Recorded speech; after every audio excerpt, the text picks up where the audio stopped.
Hello, this is Amy Schreiber, MCOL Content Manager, and I'd like to welcome our listeners to today's podcast session. We are pleased to have Doug Sherlock, Senior Healthcare Analyst for Sherlock Company, joining us today. Doug is here to give us his quarterly insights into financial markets of health plans. Thanks, Amy. In this podcast, we'll review the performance of the managed care industry for the third quarter of 2020 and year-to-date. We'll also discuss sector valuation indicators and operating trends. First, I want to speak to stock prices and valuation. As of November 13th, stock prices for the publicly traded health plans are up by an average of 22% since the beginning of the year. This compares to the 11% increase in the broader market measured by the S&P 500. Health plan sector market capitalization increased by almost 15% year-to-date, since the increases are skewed towards the smaller plan.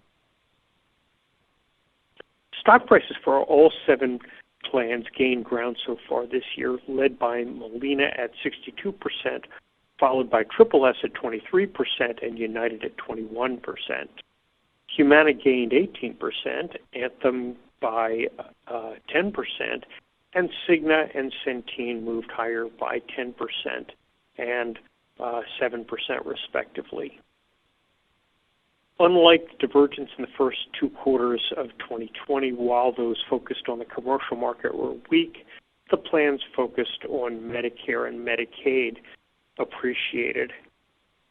This was similar to a trend that we saw during the first quarter of 2020. Valuation metrics were mostly higher since the beginning of the year, with price to trailing 12-month earnings increasing by 21% to 16 times. Price to projected 2020 earnings increasing by 21% to 16 times. Price to operating earnings increased by 8% to 15 times. Operating earnings outpaced stock price gains over the last 12 months. Price to sales gained 11% to 0.73 times. Price to total member increased by 16% to 3,500, and price per risk member increased by 10% to 5,700. All rates of change are calculated, holding constant the universe of health plans in both periods. Since our last podcast in August, average health plan stock prices are higher by 13.2%, with health plan market capitalization increasing by 11%. The S&P 500 gained 6% since August. Health plan valuation metrics were mixed since our last podcast. Price to operating earnings and price to earnings were both lower by 1.3% and 1.8% respectively. These earnings metrics are non-weighted averages based on the trailing 12 months earnings and reflect marginal changes despite large relative decreases in earnings from the second and third quarter on an annual basis. Price to sales gained by 7%, price per risk member by 4.5%, and price to total member by 7%. On to our review of operating trends. For the third quarter of 2020, combined ASO and risk membership increased by an average of 9%, while increasing by 5% in total to 138 million people. By average growth, I mean the average of each health plan's growth rate. Total reflects the change in combined membership of the plans as a whole. Fully insured risk membership increased by an average of 13%, and in total by 10% to 78 million. Medicaid plans experienced an average increase of 33% and total growth of 39% to 21 million members. Commercial plans reported an average gain of 5%, increasing to a total of 58 million risk members. The total increase for commercial plans was 3%. Centene reported the largest increase at 45% due to the acquisition of WellCare. If this acquisition was not included, Medicaid growth would have been 8.2%, and Centene's growth would have been 4.7%. The proportion of total members served under self-funded ASO arrangements fell by 2.9 percentage points to 42.9%. On average, the plans posted a 2.3% decrease in membership. ASO membership was down by 1.4% to 59 million. Revenues for all plans increased by an average of 19% and in total by 18% to $159 billion.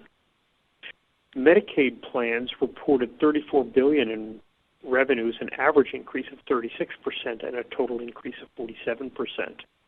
Centene posted the largest gains in revenues for Medicaid plans by 53%, again in part attributable to the acquisition of WellCare.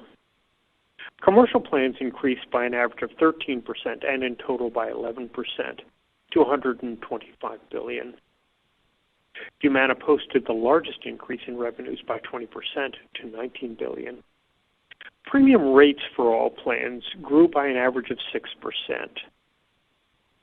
Medicaid plans and commercial plans experienced an average premium growth of 3% and 8% respectively.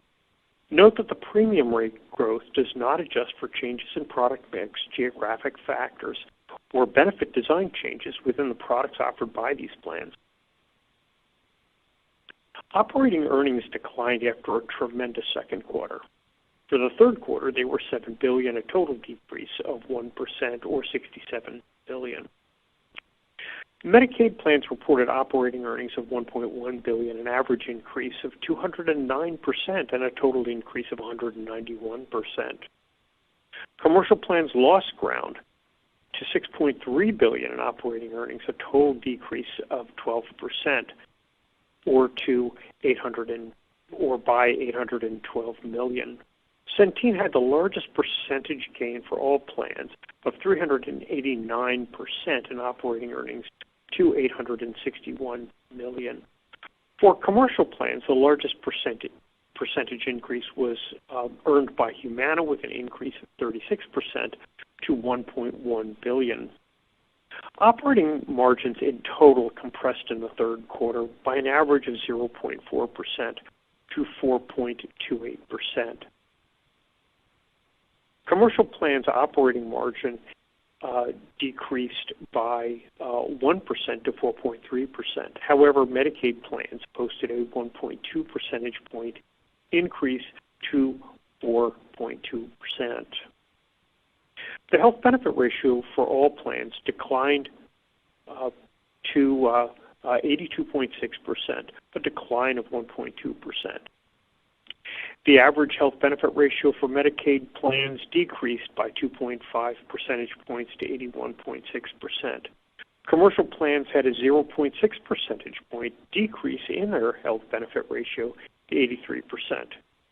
On the other hand, the average administrative expense ratio grew by 1.9 percentage points to 12.7%. Medicaid plans reported an average increase of 1.1 percentage points to 14.2%, while the commercial plans experienced a 2.2 percentage point increase to 12%. As we discussed in the last MCOL call, the resumption of the health insurance provider fee is part of this, but the administrative costs of the disruptive knock-on effects of COVID-19 may also have played a role. Non-operating earnings rose by $668 million. Our calculation of non-operating income is the sum of investment earnings, income earned in non-health lines of business, less interest expenses.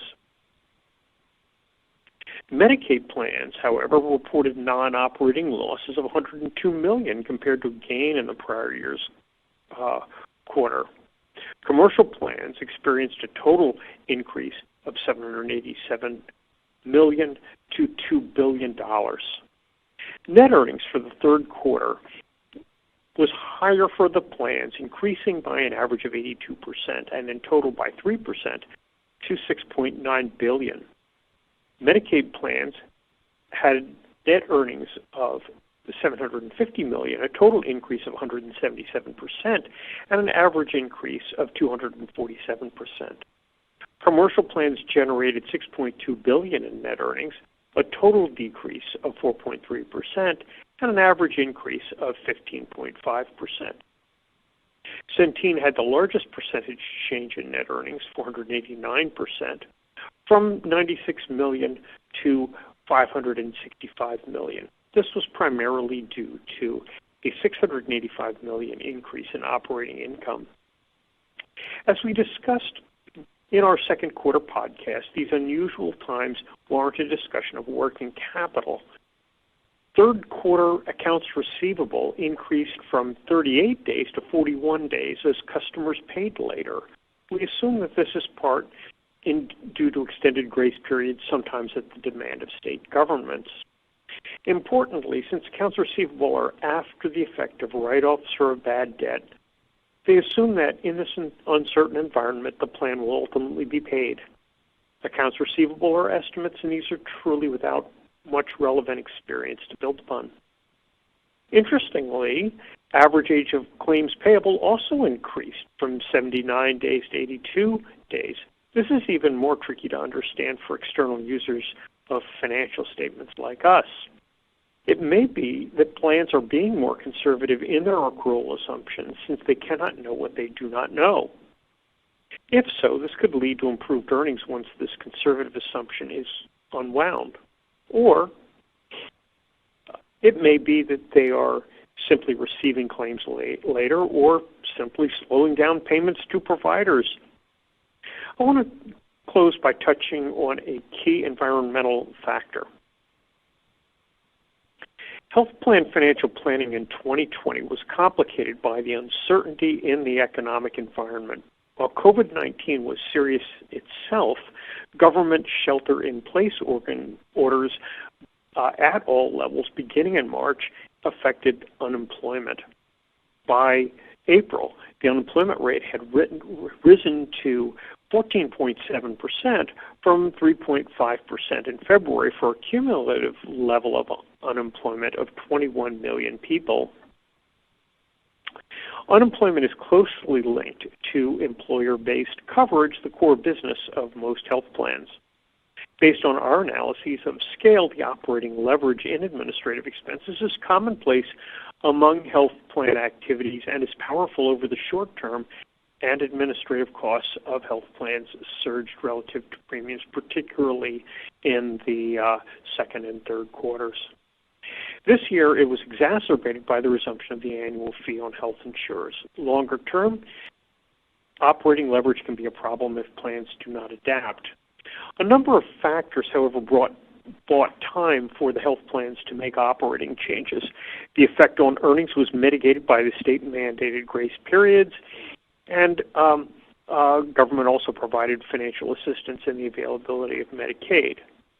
Moreover, health benefit ratios as state and local governments discouraged elective health procedures.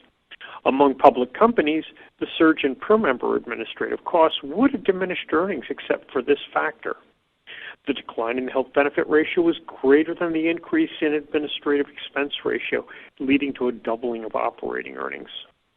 Whether or not delivered during this restricted period, whether care not delivered, rather, during this restricted period will return because it was deferred or because it failed to preventatively diagnose and treat, what will ultimately be much higher health requirements is anyone's guess. Happily, unemployment returned to 6.9% in October, but in the coming year, 2021, we expect that health plans will experience changes in both scale and product mix. Medicare and Medicaid will become increasingly important as commercial declines.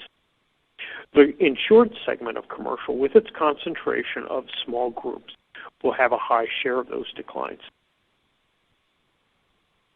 In this uncertain environment, most manageable activities are those under the direct control of the health plan managers. For most health plans, these activities are administrative, that is, fielding calls from providers and consumers, processing claims and enrollment, conducting medical management and risk management in an efficient and effective way, plus assuring that the information infrastructure is optimal. Put a different way, Optimizing administrative expenses is advantageous under any scenario. The Sherlock benchmarks may provide you with insights that you need to achieve optimal results in this volatile environment. If you are interested in any of our universes, please reach out to me. Those universes are Blue Cross Blue Shield, independent provider sponsored plans, Medicare plans, and Medicaid plans. I hope that you will reach out to us if you would like to consider licensing. We are also building our 2021 panels if you are so inclined. As always, you can get a transcript of these remarks through MCOL or through Sherlock Company. We look forward to hearing from you. This is Doug Sherlock of Sherlock Company. You've been listening to Doug Sherlock share his quarterly insights into the financial markets of health.